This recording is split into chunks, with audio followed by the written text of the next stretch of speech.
동아시아사 수능 특강 7강 개념 5. 자, 우리 수특에서는 청대의 교역과 은유통이 같이 묶어서 이렇게 정리가 되고 있어요. 근데 그러면 조금 헷갈릴 수도 있어서 선생님 구조화를 위해서 좀 분리시켰습니다. 청대 교역과 따로, 그리고 이제 다음에 은유통에 대해서는 별도로 선생님 정리를 해 줄 거예요. 자, 우리 앞에서 명대를 중심으로 한 교역 14에서 16세기를 봤다면 이제 청대는 17에서 18세기 교역을 중심으로 해서 볼 겁니다. 이제 조금 무역의 양상들이 달라지는 부분들이 있어요. 역시나 이제 청나라가 조공 책봉 질서의 중심이었기 때문에 청나라가 어떤 정책을 유지하는지 그 기조의 변화에 따라서 다른 나라들의 무역 상태도 바뀌기 때문에 청나라부터 볼 겁니다. 자, 우리 앞에 명나라가 멸망을 하면서 청나라가 1644년에 베이징에 입성을 하게 되죠. 베이징에 입성을 하게 되고요. 이제 신해혁명이 일어난 1911년까지 청나라가 중원의 주인공 역할을 유지를 할 겁니다. 청나라가 중원으로 입성을 하고 난 다음부터 어떤 정책을 취하냐면 여전히 명나라를 부활시키고자 하는 그런 복명 세력과 청나라에 반대하는 반청 세력이 많았어요. 그 대표적인 것이 3번의 난이었죠. 청나라의 베이징 입성을 도왔으나 이제 많은 세력을 구축을 하게 됐던 이제 오삼계, 경정충, 상지신 등의 그들을 3번이라 했습니다. 근데 그들이 이제 반란을 일으킨 거죠. 1673년부터 1681년까지 7년 동안 지속이 됐으나 정말 진압이 쉽지 않을 정도로 그들의 세력은 컸어요. 그리고 타이완에도 이제 정성공 세력이 1662년부터 자리를 잡고 그 아들과 손자에 이르기까지 계속해서 반청 활동을 하죠. 1683년입니다. 그래서 이렇게 비슷한 시기에 반청 세력이 활동을 하고 있었기 때문에 청나라 입장에서는 백성들이 그들과 연결이 될까?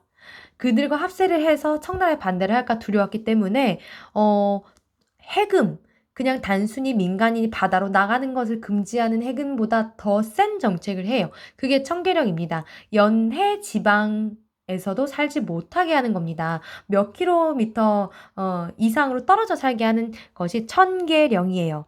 그래서 타이완 정씨가 타이완에 자리를 잡기 시작한 때부터 정성공 세력이 진압이 된 때까지 1684년까지 청계령이 유지가 됩니다. 자연스럽게 타이완의 정시 세력이 이제 진압이 되어야만 청계령이 해제가 되겠죠. 그래서 정성공 진압 후 해제가 됩니다. 그때가 이거 두 개의 반란이 있었던 때가 모두 다 청나라 강희제 때인 거죠. 그래서 이 청계령이 해제가 된 다음부터는 중국 상인들도 이제 물밀듯이 바깥으로 나가는 거예요.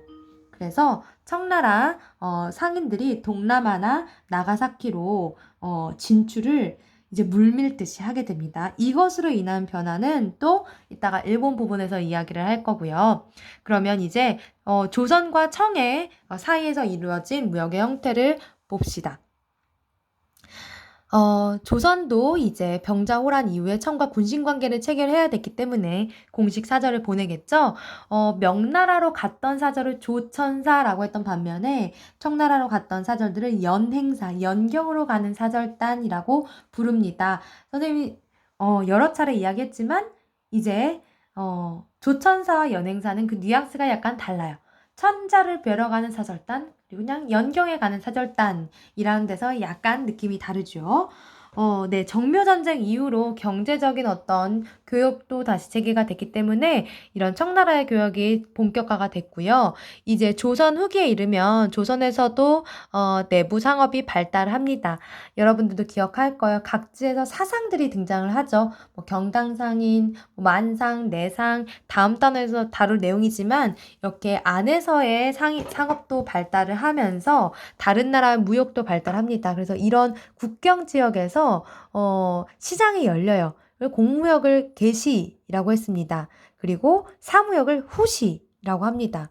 경성, 경원, 책문 이런 지역에서 이제 청나라 상인들과 함께하는 그런 무역 개시 후시가 조선 후기에는 진행이 된다라는 거를 기억을 해두고요.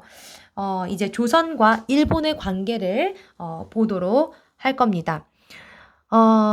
이제 임진왜란이 끝나고 난 다음에 조선에서는 정권이 교체가 되죠. 광해군으로 바뀌었어요. 그리고 이제 도요토미 히데요시가 아닌 도쿠가와 이에야스로 막부의 주인 쇼군이 바뀌게 됩니다. 그래서 두 나라 사이에 국교가 재개가 되죠. 그러면서 통신사를 조선이 일본에 쇼군이 바뀔 때마다 보내게 돼요. 이런 조선 후기에 정말 신뢰를 다시 통하고 어떤 조선의 문화적인 것들을 전달을 하는 그런 통신사가 2,300년간 12차례나 지속이 됩니다. 네. 그리고 외관도 다시 복구가 됩니다. 부산에서 이제 초량에 17세기부터 자리를 잡게 되고요. 이런 대마도주를 이제 매개로 해서 일본과의 교역을 자세하게 규정해 놓은 것이 기후약조입니다. 1609년 광해군 때 맺어지게 되고요. 이런 외관을 통해서 주로 교류가 됐었던 것이 조선의 인삼이에요. 굉장히 인기가 높아서 이 조선의 인삼은 청나라나 일본에도 많이 수출을 했고요. 이런 일본으로 가는 수출의 통로가 외관이었다라는 겁니다. 자, 이제 마지막으로 중국과 일본 사이의 관계에 대해서 볼 겁니다. 17세기 초에 일본 상인들이 해외 진출을 할 수가 있었어요. 근데 이런 해외 진출을 이제 일정 부분 통제를 하기 위해서 에도 막부가 나가는 일본 상인들한테 빨간색 도장을 찍은 이제 도항 증명서를 줍니다. 그게 슈인장이에요. 슈인장이 있어야만 해외 진출을 할 수 있었던 거죠. 슈인장 무역은 아주 짧은 기간 내에 이루어져요.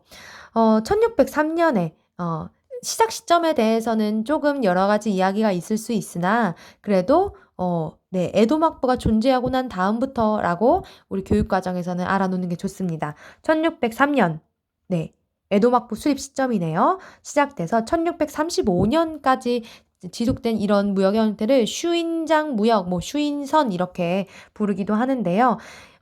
이렇게 슈인장 무역을 통해서 이 일본의 다이묘들, 그러니까 영주 세력들은 무역에 동참을 해요. 그러면서 다이묘의 세력이 커지기도 하고, 뭐 동남아로 갔다 온 사람들 혹은 중국으로 갔다 온 사람들에 의해서 크리스토교가 점차 유입이 되기 시작합니다. 다이묘들이 크리스트교를 믿는 경우도 생겨났어요. 그래서 뭐 기리스탄 다이묘라는 명칭도 생겼고요. 정말 수십만 명의 그 다이묘가 지배하는 지역에서는 뭐 수십만이 이 크리스트교를 믿는 경우도 생겨나기도 합니다. 그래서 그들이 이제 반란을 일으킨 뭐 시마바라의 난 이런 것도 일어났는데 그게 일어난 다음부터 이제 막부에서 위기감을 느낀 듯합니다. 그래서 슈인장 무역 이제 그만하고요. 해금을 본격화하기 시작합니다. 그래서 크리스트교를 이제 금할 거예요. 금할 거고 포르투갈 상인도 내항하지 못하도록 합니다. 그게 1639년이에요. 슈인장 무역 끝나고 나서 몇 년 지나지 않아서죠. 이게 아주 일거에 이루어지기 시작했다라는 거예요. 슈인장 발급도 1635년에 중단이 되는 거고요. 그래서 포교에 중점을 두지 않았던 네덜란드 상인들만 본토까지도 허용하지 않고 1641년에 상관을 마련해서 대지마까지만 인공서민 대지마까지만 오게 합니다. 네. 이런 흐름들을 알아놓으시고요. 우리 앞에서 봤던 요 내용 천계령이 해제되고 난 다음에 청상인들이 동남아, 일본, 나가사키까지 진출을 하는 시기가 바로 이 시기예요. 나가사키에 청나라 사람들이 엄청 많이 오게 됩니다. 그러면서 뭐 우리가 잘 아는 나가사키 짬뽕이라는 그런 메뉴도 이때부터 시작이 됐다라고 하고요. 그래서 청상인들이 들어와서 엄청나게 무역을 하는 거예요. 청나라 물건 팔고 하는 거죠. 네, 일본 안에서도 이때 은이 막 생산이 되고 증가하면서 은을 결제 대금으로 쓰기 시작해요. 그러면서 이제 청나라 물건을 막 하고 사들이느라고 일본 은이 엄청나게 많이 빠져나가기 시작한 거죠. 그래서 은 유출이 심각해지지 이러면서 청나라 상인들이 들어오는 것을 조금 제한하는 방향에서 은 유출을 막기 시작해요. 그 방법이 뭐냐면 나가사키로 들어오는 청상인들에게 신패라는 것을 발급을 해주게 되는 겁니다. 그래서 신패를 통해서 무역량을 통제해요. 이것을 갖고 있는 상인들에게만 무역을 할 수 있게 하는 거죠. 18세기 초에 이제 신패를 발급을 시작하게 되는 겁니다. 네, 슈인장은 17세기 초였고요. 신패는 18세기 초라는 거를 기억을 해두고요. 이 내용 충분히 이해가 됐나요? 이 부분 역시 여러분들이 흐름과 각국 간의 관계를 이해를 하고 있어야 문제를 풀 수 있기 때문에 충분히 이해를 하고 숙지하기 바랍니다.